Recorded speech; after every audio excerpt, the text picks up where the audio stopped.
Now, what do you see happening specifically in the state of Ohio, or what's happened in the state of Ohio as far as the sovereignty and nullification movement is concerned so far? All right. Ohio has introduced a state sovereignty resolution in each house of the state legislature. Since the Senate resolution has passed the Senate and is sitting in the same House committee as the House resolution, I will just talk about the Senate resolution, which is SCR 13. It's a shot across the bow. It is asserting that the federal government is the agent of the states, not the other way around. It finds that federal laws directly contravene the 10th Amendment.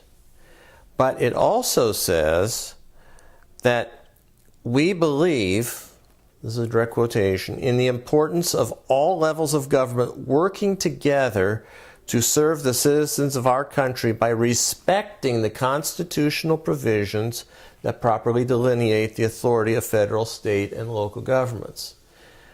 And the reason I mention this is there's a widespread misconception that state sovereignty resolutions are secessionist. Ohio's most certainly is not. In fact, I would even go so far as to suggest that the spirit of these resolutions might be the last best hope of preserving the Union. So this idea that the sovereignty resolutions are really just a reminder to the federal government and saying, you know, you guys are getting a little bit out of control here. We are taking issue with this. We're not ready to leave the Union yet over it, but step off, if I can say that. And so if the federal government responds to these resolutions and these issues of nullification negatively, which I've heard that if these nullification resolutions pass, some of these things could make their way to the Supreme Court. The federal government could take issue with some of these nullification bills and resolutions. Do you think that secession is really a legitimate last, the nuclear option that the states have in retaining their power and protecting their citizens? Absolutely.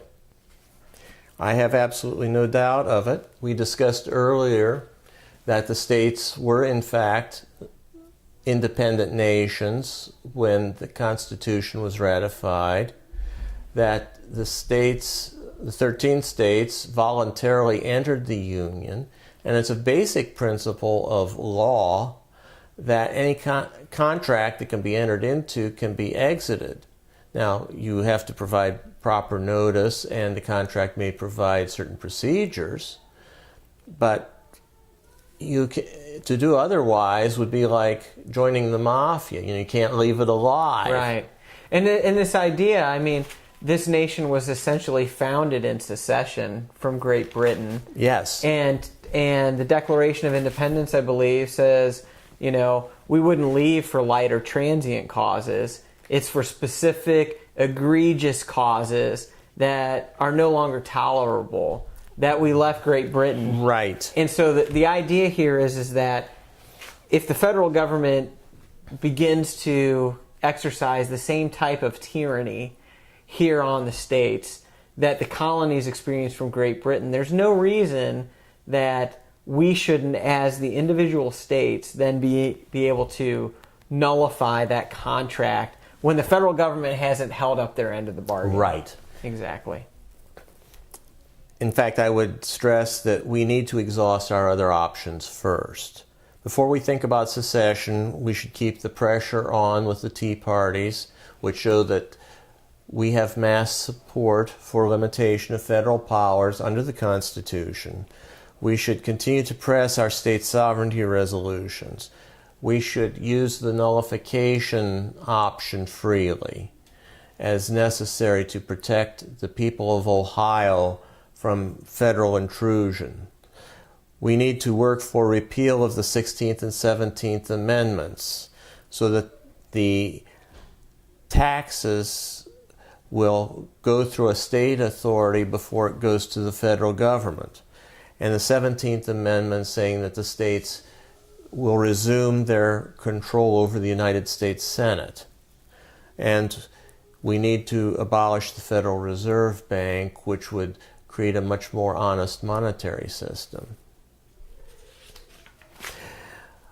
But I will also add that secession, if it were to be adopted, will require some preparation and it will cause some inconvenience at first.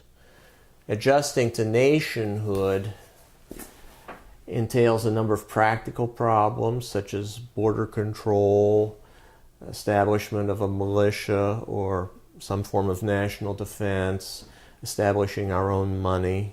But those are all technical issues that we are intelligent enough to work out.